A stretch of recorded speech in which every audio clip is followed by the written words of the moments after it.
Epilogi, terima kasih sudah mengklik podcast horor ini. Kali ini aku akan membawakan kisah horor fiksi yang diangkat dari novel karyaku yang berjudul Rahasia Mertua. Kisah horor ini menceritakan tentang seorang wanita bernama Sarah yang baru saja menikah dan mengetahui fakta bahwa kedua mertuanya adalah penganut kejawen. Lalu, bagaimanakah nasib Sarah selanjutnya? Untuk mengetahui kelanjutannya, silakan siapkan posisi ternyamanmu dan selamat mendengarkan persembahan kisah horor dariku.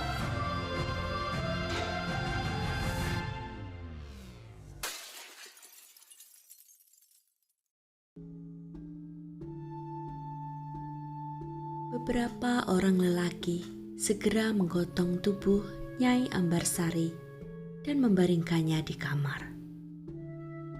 Seorang lelaki segera memacu kereta kudanya untuk menjemput dukun beranak. Beberapa orang perempuan mencoba menenangkan Retno Saraswati, sementara sebagian lainnya membantu menyiapkan persalinan Nyai Ambarsari. Mereka bahu-membahu menolong kedua perempuan malang itu. Tak lama kemudian, sang dukun beranak pun tiba. Dengan tergopoh-gopoh, ia turun dari kereta kuda dan segera menuju ke kamar. Ia terkejut saat melihat keadaan Nyai Ambarsari yang sudah bersimbah darah. Apa yang terjadi dengannya? Salah seorang perempuan menjawab, tertembak oleh kompeni, Nyi.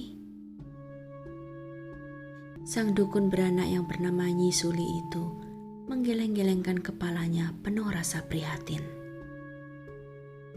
Selama lebih dari 40 tahun menjalani pekerjaan sebagai dukun beranak, belum pernah ia mendapati pasien yang sudah sekarat seperti sekarang ini. Ia menyentuh nadi di pergelangan tangan dan leher Nyai Ambarsari. Sorot mata perempuan tua itu tampak sedih.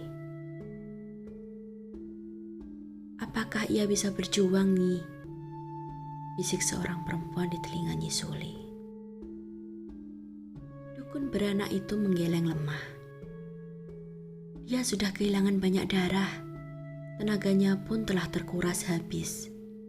Ia tak mungkin bisa mengejan. Nyi Suli menekan-nekan perut Nyai Ambarsari yang terbuka.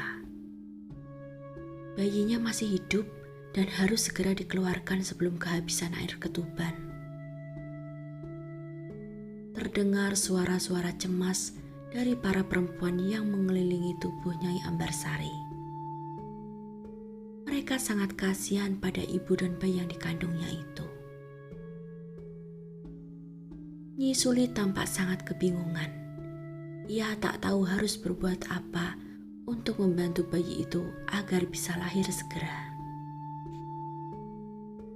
Ia mendongak ke atas berkali-kali. Matanya berkaca-kaca sembari meminta petunjuk kepada Sang Hyang Widi. Nyi. Tiba-tiba terdengar suara panggilan lirih dari Nyai Ambarsari. Tangan perempuan itu bergerak mencoba menggapai Nyi Suli. Nyi Suli menoleh. Nyai Ambarsari susah payah membuka mulut. Nyi Suli pun beringsut dari kursinya dan mendekatkan telinganya kepada bibir Nyai Ambarsari. Tak lama kemudian, perempuan tua itu menganggukkan kepala seraya terisak-isak. Ia tampak meremas jemari Nyai Ambarsari, seolah memberinya semangat. Nyusili membuka tas jinjingnya yang berisikan peralatan untuk membantu persalinan. Ia mengeluarkan sebilah pisau yang biasanya ia gunakan untuk memotong tali pusat bayi. Apa kau ingin melakukannya sendiri? Tanya Nyi Suli. Nyai Ambarsari mengangguk nyaris tak kentara. Mulutnya membuka membisikkan kata, "Ya, kalian semua, mari kita berdoa bersama. Tundukkan kepala kalian, jangan melihat ke arah perempuan ini sampai kuperintahkan," teriak Nyi Suli. Meski dengan hati bertanya-tanya, keempat orang perempuan di dalam kamar itu menurut kepada Nyi Suli. Mereka memejamkan mata dan menunduk, seraya berdoa secara khusyuk kepada Sang Hyang Widi. Tak lama kemudian terdengar suara mengorok, lalu disertai suara menggelegak. Tangis Nyi Suli pecah. "Matur nuwun, Nyai." Suaranya bergetar, penuh keharuan. Keempat perempuan lainnya pun membuka mata mereka dan seketika mereka berteriak, terkejut sekaligus ngeri. Dua orang di antaranya tak kuat melihat pemandangan yang tersaji di hadapan mereka. Mereka meninggalkan kamar dengan histeris. Nyai Ambarsari menggorok lehernya sendiri dengan pisau milik Nyi Suli. "Kunci pintunya, kita harus bertindak cepat," perintah Nyi Suli. Salah satu dari dua orang yang tersisa bergegas mengunci pintu. Nyi Suli segera bekerja. Diraihnya pisau yang masih berada di dalam genggaman Nyai Ambarsari yang sudah menjadi mayat. Ditorehkannya pisau itu ke atas kulit perut perempuan malang itu. Nyi Suli merobek lapisan atas kulit perut itu dan menghujamkan pisaunya lebih dalam untuk mengiris lapisan demi lapisan kulit dan daging perutnya hingga sampai ke bagian rahim Nyai Ambarsari. Nyi Suli menguatkan diri dan menabahkan hatinya. Bibirnya tak henti-hentinya merapal doa berbahasa Jawa kuno. Akhirnya terlihatlah kantong berisi bayi Nyai Ambarsari. Dengan hati-hati, Nyi Suli merobek lapisan terluarnya dengan ujung pisau. Seketika, sisa air ketuban mengucur keluar dari kantong ketuban itu. Bayi berjenis kelamin laki-laki itu bergerak sangat lemah, namun tidak menangis. Kedua orang perempuan yang mendampingi Nyi Suli berseru mengucapkan doa. Nyi Suli memegangi kedua kaki bayi itu dan menjungkirkannya. Pelan, ia menepuk-nepuk bayi itu dan sesekali menghisap cairan di hidung dan mulut bayi itu dengan mulutnya.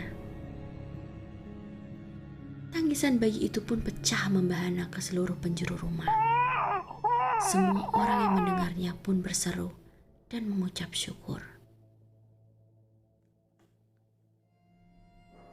Retno Saraswati tergopoh-gopoh memasuki kamar itu. Ia tersenyum penuh haru dan menghampiri bayi lelaki dalam dekapan Nyi Suli. Ia hanya berselimutkan kain jarik dan belum dibersihkan. Pandangan Retno Saraswati beralih kepada tubuh Nyai Ambarsari yang sudah berlumuran darah dari luka di leher, dada dan perutnya yang terbuka. Perempuan itu bersimpuh di tepi tempat tidur dan menangis terseduh-seduh seraya memeluk jenazah yang berantakan itu. "Maafkan aku, Mbak Yu. Kami tak bisa melindungimu. Matur nuwun telah menyelamatkanku. Aku berjanji akan menjaga anakmu." Tangisan pilu Retno Saraswati terdengar menyayat hati. Semua orang turut larut dan meneteskan air mata menyaksikan kedukaan itu. "Sudah, Jeng, yang tabah ya. Ikhlaskan Jeng Ambarsari pergi. Ia sudah tenang di alam baka. Ayo, duduk saja di kursi. Kasihan anakmu," bujuk seorang perempuan paruh baya. Ia membantu Retno Saraswati untuk berdiri dan mendudukkannya di sebuah kursi. Beberapa orang perempuan masuk ke dalam kamar dan membungkus jenazah Nyai Ambarsari dengan 2 lembar kain jarik. Disusul kemudian dengan 4 orang lelaki yang menggotong dan mengeluarkan jenazah itu dari kamar untuk diurus dengan layak. Kini orang-orang mulai sibuk lagi mempersiapkan upacara pemakaman bagi Nyai Ambarsari. "Aku mau menggendong Nyanyi," ujar Retno Saraswati saat keadaan sudah tenang. Nyi Suli menyerahkan bayi yang meronta-ronta itu kepada Retno Saraswati. Bayi itu mengecupi jarinya dan merengek-rengek kehausan. Perlahan, Retno Saraswati membuka 2 kancing teratas kebayanya. Ia mulai menyusui bayi itu. Air susu yang semula hanya menetes, kini mulai mengalir. Bayi itu kini mulai tenang. Matanya terpejam mengulum puting payudara Retno Saraswati di dalam mulutnya. Hanya beberapa menit kemudian ia sudah tertidur. Nyi Suli dan para perempuan yang menyaksikan kembali meneteskan air mata haru. Retno Saraswati tersenyum dan mengangkat lengannya untuk mencium pipi bayi lelaki yang montok itu. Lalu ia mengusap perutnya dengan penuh rasa sayang. "Kalian berdua, anak-anakku tercinta," gumamnya.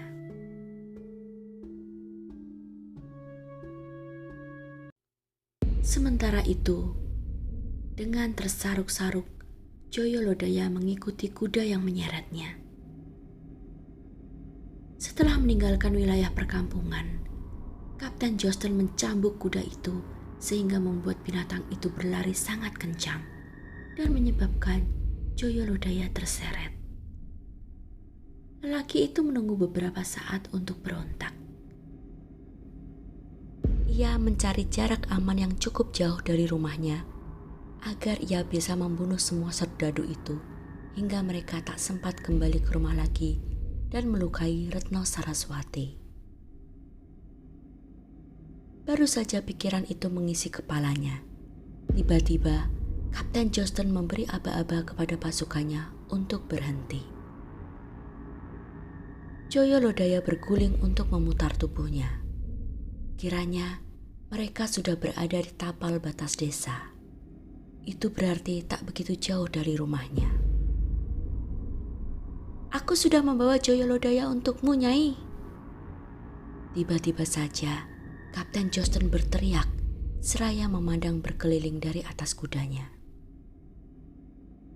Suasana sunyi senyap.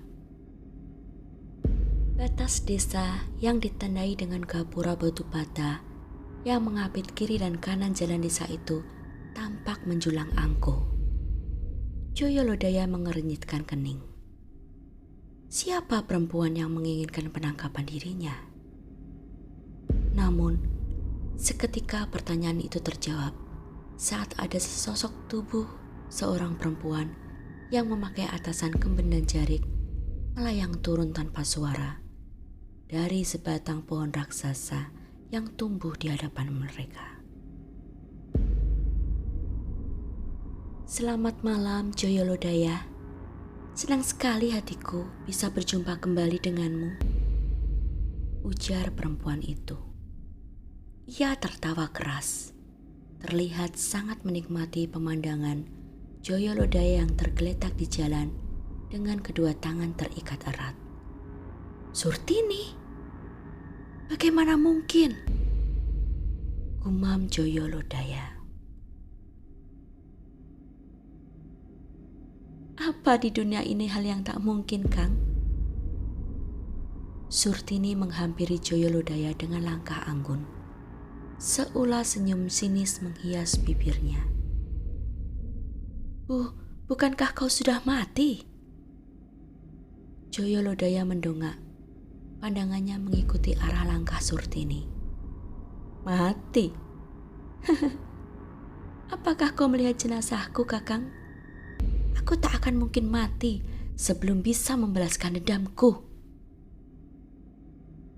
"Apa yang akan kau lakukan, Surtini? Kau tak mungkin sanggup untuk membunuh."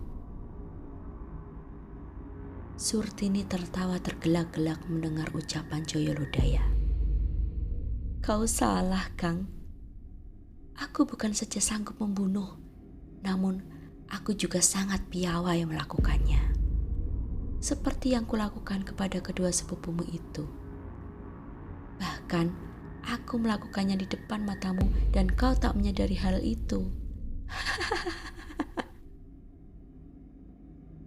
Joyo Lodaya sangat terkejut mendengar pengakuan itu, meski Surtini hanya sekedar membual untuk membangkitkan kemarahan lelaki itu.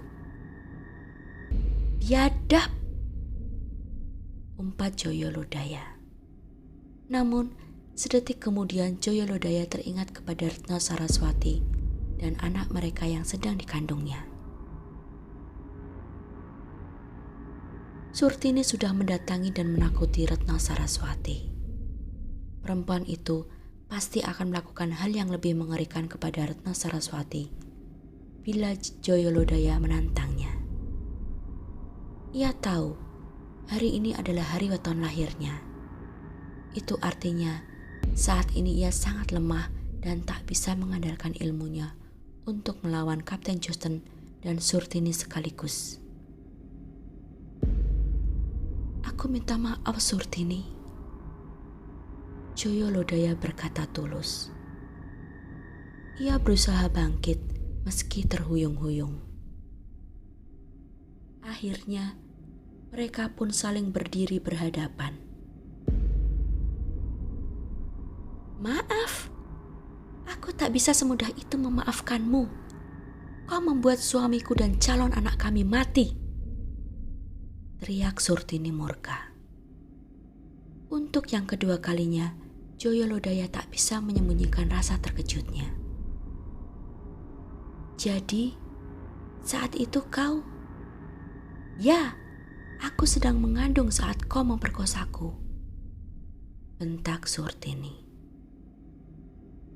Kapten Josten tampak terkejut mendengar ucapan Surtini. Ia pun merasa geram dan cemburu.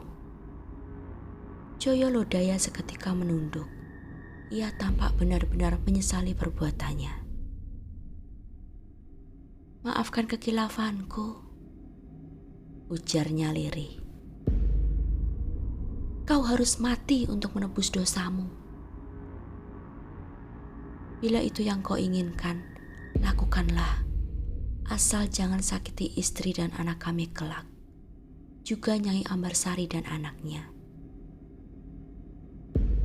Kapten Josten yang sedari tadi diam, kini mulai merasa jenuh dan merasa terabaikan. "Ayo segera kita laksanakan, Nyai. Aku tak ingin berlama-lama di sini sampai penduduk datang," ujarnya. Surtini menoleh kepada Kapten Josten. "Baiklah, tikam dia dengan belat yang kuberikan padamu," perintahnya. "Tapi dia, lakukan saja," bentak Surtini tak sabar. Ia benar-benar tak suka nada bicara Kapten Josten yang seolah meragukannya. Mendengar bentakan Surtini, Kapten Josten pun langsung turun dari kudanya. Ia mencabut belat yang terselip di ikat pinggangnya. Dengan membabi buta, ia menikam Joyo Lodaya berkali-kali hingga lelaki itu roboh dengan tubuh penuh lubang luka. Darah mulai menganak sungai membanjiri tanah di bawah tubuh Joyolodaya. Surtini tertawa senang menyaksikannya. Kapten Joosten tersenyum lebar sekaligus takjub saat bisa melukai Joyolodaya yang selama ini dikenal kebal senjata dan bahkan peluru. Bayangan akan senyum bangga dari atasannya dan penghargaan baginya karena bisa membunuh si pemberontak sudah terlihat jelas di depan matanya. Kini tubuh Joyolodaya sedang tertelungkup bersimbah darah. Ia telah mati. Kapten Joosten membersihkan belati itu di rerumputan, lalu menyerahkannya kepada Surtini. Aku akan membawa mayatnya sebagai bukti bahwa aku telah membunuhnya, ujar Kapten Joosten. Tugasmu belum selesai, Kapten, potong Surtini. Kapten Joosten tampak kebingungan. Bukankah ia telah mati, Nyai? Lalu, tugas apa yang belum selesai? Surtini mendengkus dan berkacak pinggang. Penggal kepalanya, kedua tangannya dan kedua kakinya juga. Kapten Joosten terkesiap mendengarnya. Untuk apa, Nyai? Bukankah itu malah merepotkan dan menambahi pekerjaan saja? Kau mau dia hidup lagi dan datang membunuhmu? Bentak Surtini. Nyali Kapten Joosten tiba-tiba gentar saat membayangkan Joyolodaya datang untuk membunuhnya. Selama tubuhnya masih utuh, lukanya akan pulih dan dia akan hidup lagi. Dia memiliki ilmu rawe rontek yang bisa bangkit hidup lagi meski kau sudah membunuhnya. Itu sebabnya kau harus memotong-motong tubuhnya dan menguburkannya di tempat tersembunyi di 4 penjuru mata angin agar anggota tubuh itu tak bisa menyatu dan hidup kembali. Bulu kuduk Kapten Joosten seketika meremang. Selama ditugaskan di tanah jajahan ini, ia memang sering mendengar akan adanya ilmu hitam. Namun, baru pertama kali ia berhadapan langsung dengan pemiliknya. Ia yang semula tak percaya, kini mau tak mau harus percaya. Ia tak ingin Joyolodaya hidup lagi dan mendatanginya untuk menuntut balas. Tanpa pikir panjang, Kapten Joosten mencabut pedangnya dan langsung memenggal kepala dan anggota tubuh Joyolodaya. Tak butuh waktu lama untuk itu, karena sedari awal Joyolodaya memang sudah tak bergerak lagi. Saat para serdadu membungkus potongan tubuh Joyolodaya dengan selembar terpal, Surtini pun tiba-tiba menghilang. Ia meninggalkan suara tawa yang panjang. Kapten Joosten bergidik mendengarnya. Ayo, segera kita tinggalkan tempat ini, perintahnya seraya bergegas memacu kudanya.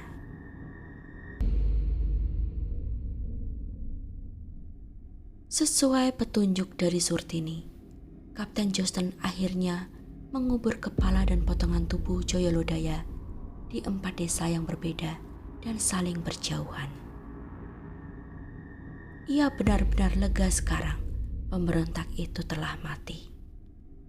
Namun, yang membuatnya sangat bahagia adalah saat atasannya sudah mengetahui akan keberhasilan itu dan menjanjikannya hadiah kepingan emas serta kenaikan pangkat.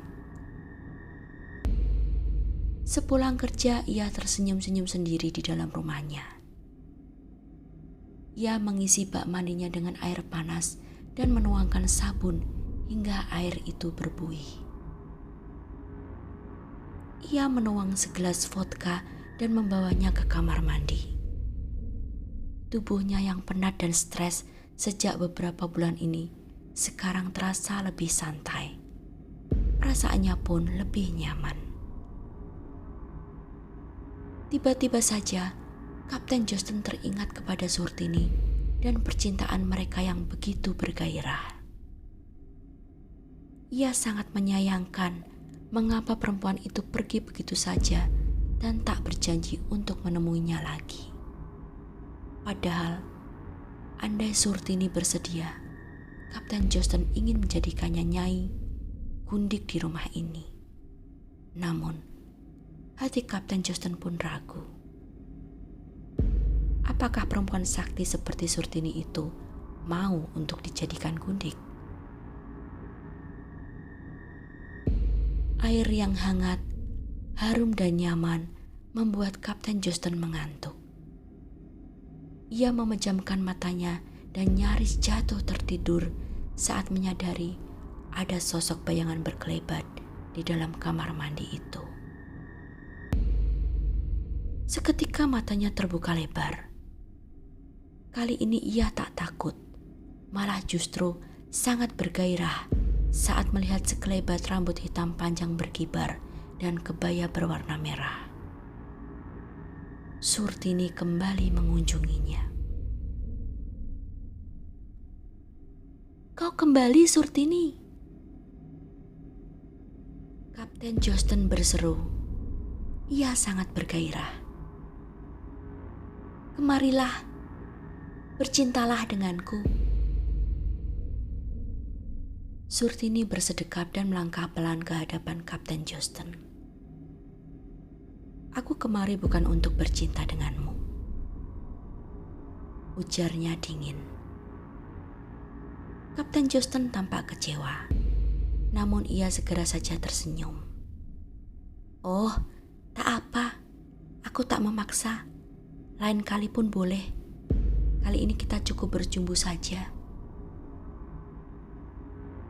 Surtini tampak mendengkus jengah.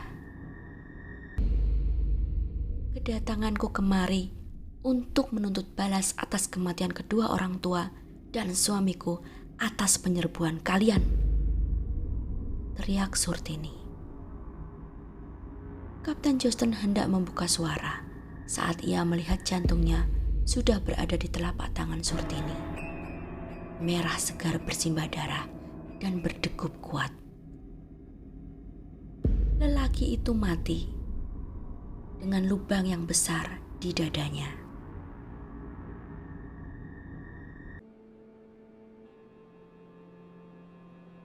Demikianlah akhir part 13 dari kisah horor yang berjudul Rahasia Mertua. Apakah kalian suka ceritanya?